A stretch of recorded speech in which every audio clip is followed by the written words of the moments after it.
Many researchers occasionally refer to the red and the blue dichotomy, but few actually talk about what those colors actually represent. Today, I'd like to explain that to you a little better and a little clearer, and hopefully, by the end of this, it'll start to make a little more sense. Just like anything, when it comes to the occult and we have different symbolism which represents different things, color too plays into that, and a large role into that. So if we better understand these colors and what they each represent, it will be far easier to break down some of their symbolism and add an extra layer of understanding. So the red and the blue, where does that come from? Well, in many Luciferian cults, such as Freemasonry, they subscribe to the notion of the red and the blue pillars. Now, I'm sure most of you are familiar with the pillars in Freemasonry, but did you know that one of them is red and one of them is blue? An excellent example of this creeping in to subliminal messages planted in media is seen in the movie The Matrix, when Morpheus offers Neo the choice between the red and the blue pill. This comes directly from Masonic teaching and has everything to do with the occult, and it has extreme importance and implications. So what does the blue and the red mean? Well, before we get into that, where does it come from? Just like anything that has to do with the occult, and particularly Lucifer, these are ideas that are taken and spun from the Bible. And most of these occult views can be tracked down and represented at one point or another in the Bible. In this case, we are referring to the book of Esther, chapter 1, verse 6. In this chapter, we are getting a clear description of Solomon's temple. And the verse goes like this: "Where were white, green, and blue hangings, fastened with cords of fine linen and purple to silver rings and pillars of marble. The beds were of gold and silver, upon pavement of red and blue, and white and black marble." So in that one verse, we are bombarded with occult symbolism and occult colors. If you notice, we have gold and silver, we have red and blue, and we have white and black, all relating to pillars in Solomon's temple. Now, like I said, in this video, we are only going to be focusing on red and blue. Gold and silver, along with black and white, are discussions for a completely different video. And remember, the reason that a lot of this color symbolism derives from the Bible is because a lot of this occult teaching, if not all of it, comes from the knowledge of fallen angels and or from summoning demonic spirits. So it would only make sense that in that way it would be related back to the Bible, if not in a corrupted sense. Now, what does the Bible say about red and blue, as the theme appears several other times all throughout the Bible? Well, on the one hand, you have the color red. Red represents Esau, aka Edom, and blue represents Jacob, aka Israel. And just like you have duality as a theme, along with the black and white and the gold and silver, the red and blue is almost more representative of the Hegelian dialect, where you have one force combating the other, when in reality, the end result is the ultimate outcome.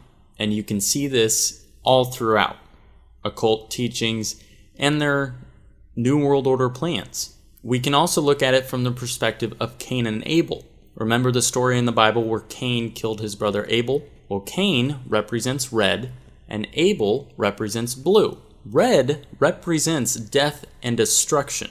It also represents human nature, or the flesh. Blue represents the healing power of God, or the Word.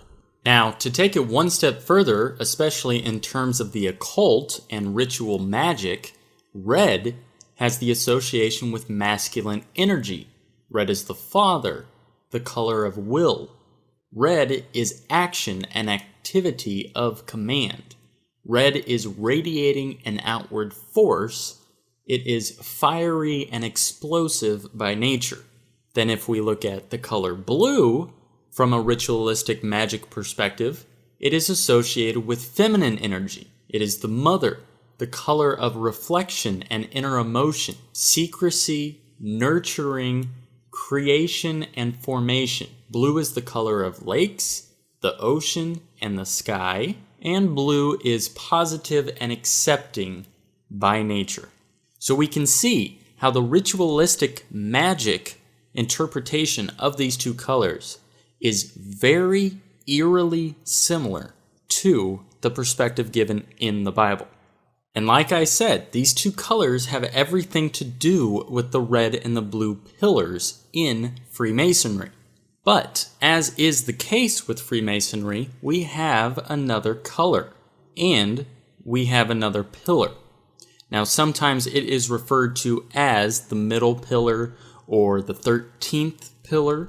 Sometimes it's referred to as Jacob's ladder, or other times the stairway to heaven. Whatever you want to call it, it is symbolic of a mechanism or an entity which enables one to transcend to the next dimension. It is represented by the color yellow. And yellow, to the occult, to Luciferians, is Lucifer. It is their god, or at least a representation of their god. However, and this is where things get a little confusing, at times there's a slightly different perspective on this, and that is that the mechanism and the entity are two separate things. This would play into account if you think of the Antichrist versus actually Satan, similarly to God the Father and God the Son. In this case, instead of looking at the color yellow, we'd be looking at the color purple. And the easiest way that I could explain this to you is simply by looking at the three primary colors. Yes, folks, it's really that basic. When we see the three primary colors laid out in this fashion, it makes it very easy to explain these occultic beliefs. On the bottom left, you have the color red, representing death and destruction, as well as human nature and masculine energy. Whereas on the right, bottom left, you have the color blue, representing the feminine energy, or the word, or the spirit. When these two colors combine, they create a new color, the color purple. The color purple can represent a whole nother range to the occult. In ritualistic magic, for example, purple represents sickness, disease, putrefaction, and corruption. Purple is futility and impotent rage. Folks, when you look at a depiction of Baphomet, what is Baphomet? Baphomet is a hermaphrodite. It is the red and the blue coming together, the masculine and the feminine energy combining into one. This purple is a representation, in a sense, to the Antichrist, at least on a very basic level. When we see the color yellow in combination with this diagram, we can see how it can, in a sense, stand on its own. It is another primary color. But when combined with the purple, or this magenta color, we get black. And that embodies the physical nature of the Antichrist with the spiritual nature of Satan, creating essentially the apocalypse, the perfect storm, if you will.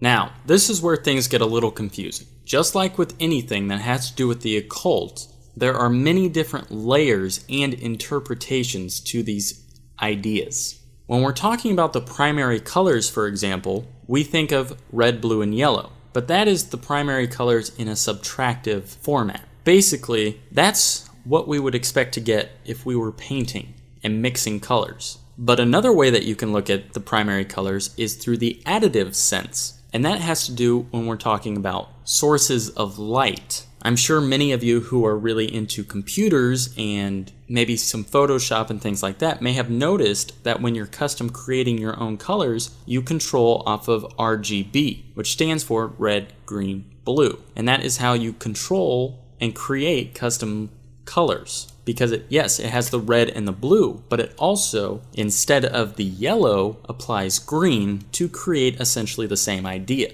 It's basically how to mix and create different colors using light as opposed to using paint, is the easiest way to describe it. And for whatever reason it works differently. I'm not going to get into all that in this video. Just Google it if you're interested. But I bring it up for this reason. Some occult groups teach instead of yellow representing Lucifer, or whatever god they worship, green represents Lucifer. And it's not too uncommon. And it makes sense that it wouldn't be too uncommon if you think of it in terms of Luciferianism is the pursuit of the light. So it would only make sense that their color representation comes from a light-based source. So when you hear people talk about green representing Lucifer, it's not that they're wrong, it's that they're consulting a varying occult belief, if that makes sense. And it's like that with everything when it comes to these topics, guys. Not every occult group or Luciferian group or magic group or Wiccan group, they don't all agree on the same fundamentals as one another. And it makes it very confusing at times, but when you really dig and you come to something like this, you begin to realize why and how it all still fits together. So